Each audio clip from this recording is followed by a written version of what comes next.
Shalom, perkenalkan nama saya Dorcino Meleni, NIM 101-2020-0010, kelas A semester 5, Prodi Pendidikan Agama Kristen. Pada video kali ini saya akan menjelaskan tentang watak dan tata nilai guru PAK. Yang pertama, pentingnya pembentukan watak dan tata nilai guru PAK dan juga sebagai hamba Tuhan. Seiring peningkatan profesi dan panggilan sebagai guru, haruslah diberani dengan pertumbuhan nilai-nilai hidup, karakter dan spiritual agar dalam menjalankan tugas, guru dapat menjadi teladan dan hadapan murid-muridnya mampu dalam masyarakat. Yang kedua, profil guru PAK. Dalam tugas sebagai guru PAK, dua hal yang terus dimulai dan bagaimana diaplikasikan dalam menjelaskan tugas sebagai guru PAK. Apakah guru PAK sebagai profesi atau panggilan? Dan mengatakan bahwa guru PAK adalah profesi karena mengangkut dengan profesi keguruan. Ada yang mengatakan sebagai panggilan karena itu adalah tugas dan panggilan Allah di dalam Yesus Kristus. Saya berpendapat bahwa antara profesi dan panggilan Allah dua hal yang melekat pada diri seseorang. Yang kedua, guru PAK. Guru PAK profesional.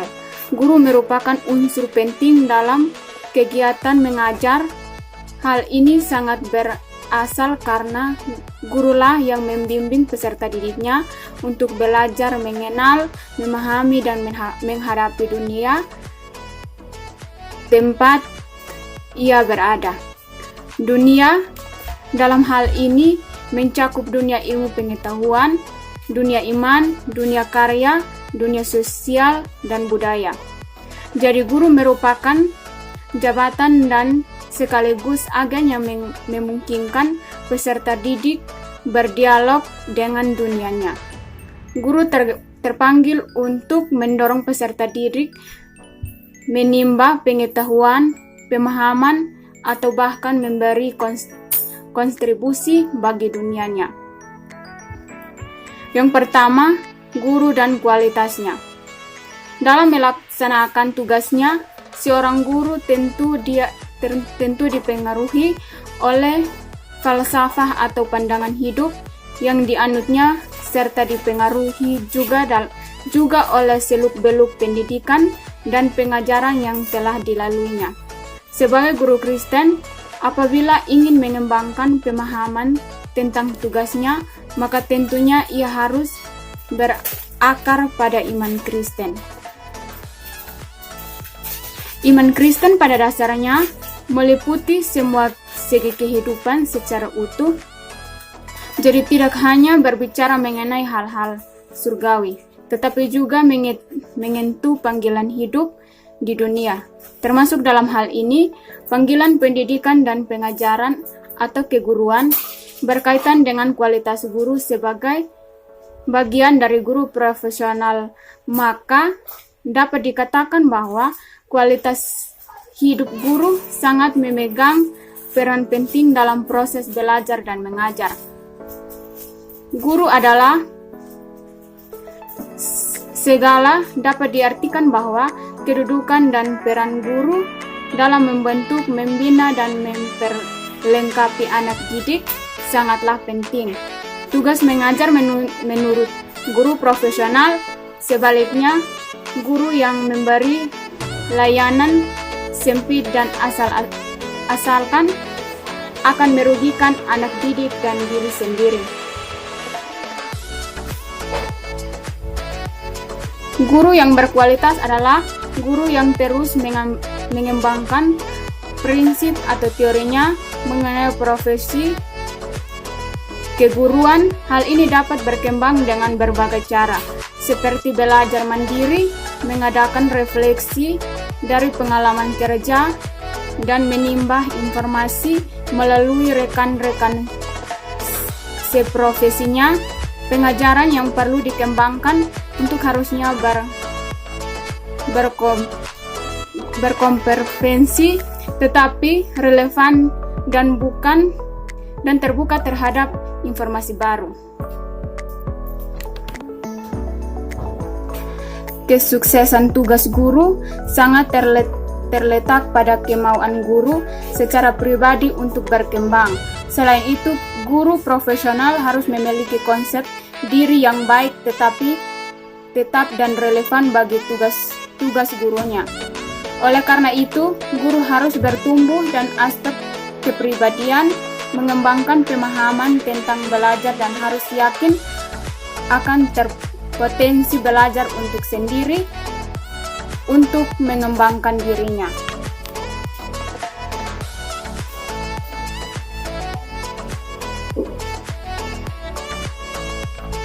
Yang berikut,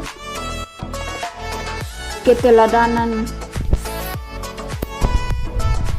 Suatu layanan dinyatakan dapat diandalkan apabila pemberi layanan menguasai betul apa yang dikerjakan dan juga penerimaan layanan dapat mempercayai bahwa manfaat atau kebaikan didahulukan pada proses pemberian layanan tersebut.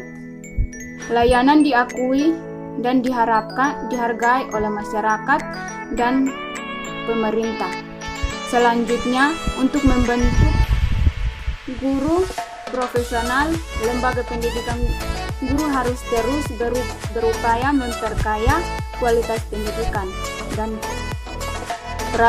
prajabatan guru.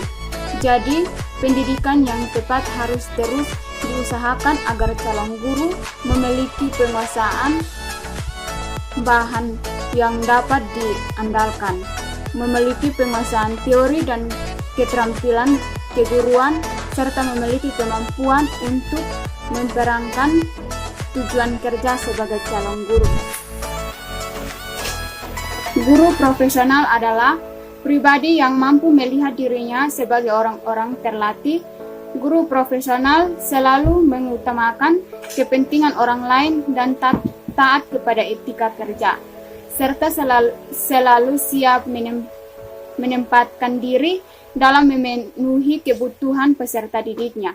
Terlebih dahulu, di samping itu, dalam tugasnya sebagai pengajar, guru profesional melihat dirinya sebagai pengawas sekelompok manusia yang bergerak di bawah peraturan dan tata tertib resmi dan di lingkungan harapan-harapan masyarakat. Guru profesional memiliki dirinya sebagai pemeliharaan pengetahuan yang diakui oleh kebudayaan setempat yang berlaku. Dengan demikian, guru profesional akan dipandang oleh peserta didiknya sebagai guru yang memiliki otoritas yang terwujudnya terlihat lewat kepribadian yang terampil. Berkaitan dengan guru profesional, dalam hal ini guru Kristen, maka hal yang harus dipahami adalah tentang kedudukan dan peranan dirinya sebagai guru Kristen.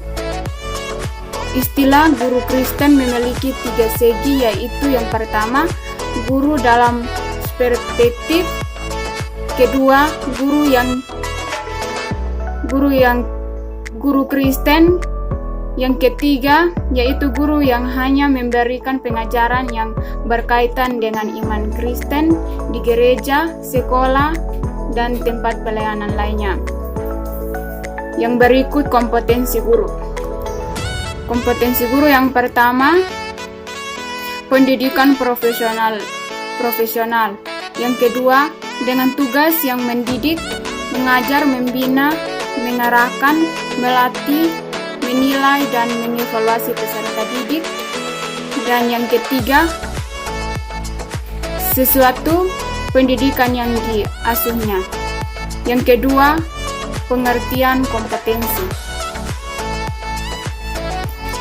Seperangkat pengetahuan, keterampilan, dan perilaku yang harus dimiliki, dihayati, dikuasai, dan harus dapat diaktualisasikan oleh guru dalam tugasnya sebagai guru. Yang ketiga, ruang lingkup kompetensi guru dibagi menjadi 5. Yang pertama, kompetensi pedagogi.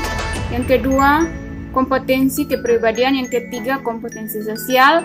Yang keempat, kompetensi profesional. Yang kelima, kompetensi spiritual. A. Kompetensi pedagogi dibagi menjadi 8 bagian. Yang pertama, pemahaman wawasan atau landasan pendidikan. Yang kedua, pemahaman terhadap peserta didik. Yang ketiga, pengembangan kurikulum atau silabus. Yang keempat, merancang pembelajaran. Yang kelima, pelaksanaan pembelajaran. Yang keenam, pemanfaatan teknologi pembelajaran. Yang ketujuh, evaluasi hasil pembelajaran. Yang kedelapan, pengembangan peserta didik untuk mengaktualisasikan berbagai potensi yang dimilikinya.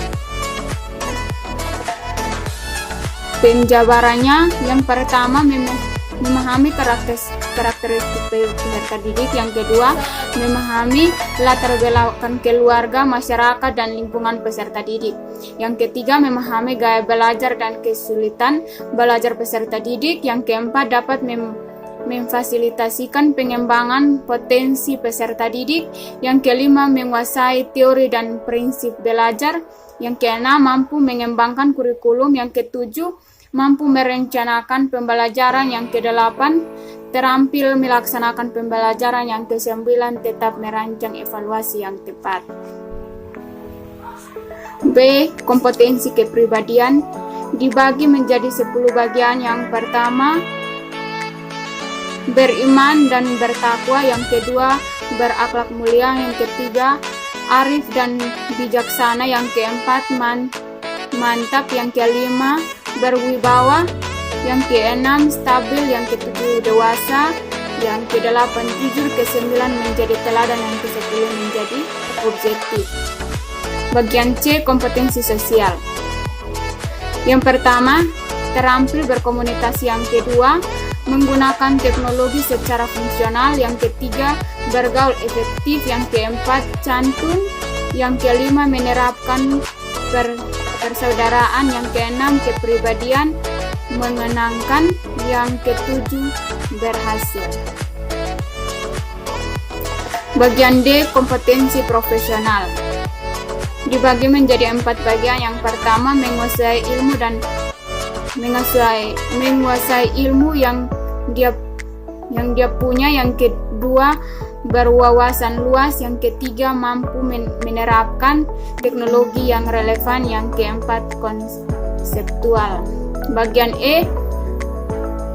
Kompetensi spiritual dibagi menjadi 5, yaitu yang pertama, memiliki kerohanian yang baik. Yang kedua, mampu mengaktualisasikan imannya. Yang ketiga, memiliki semangat rohani. Yang keempat, memiliki daya dan rohani yang kuat.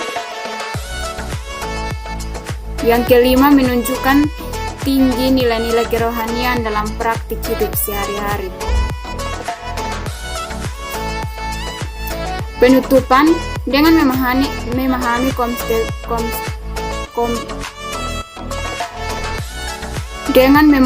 kompetensi guru selengkapnya, guru dapat menghasilkan pengembangan kurikulum yang sesuai dengan kebutuhan masyarakat, relevan dengan perkembangan ilmu dan teknologi, dan dapat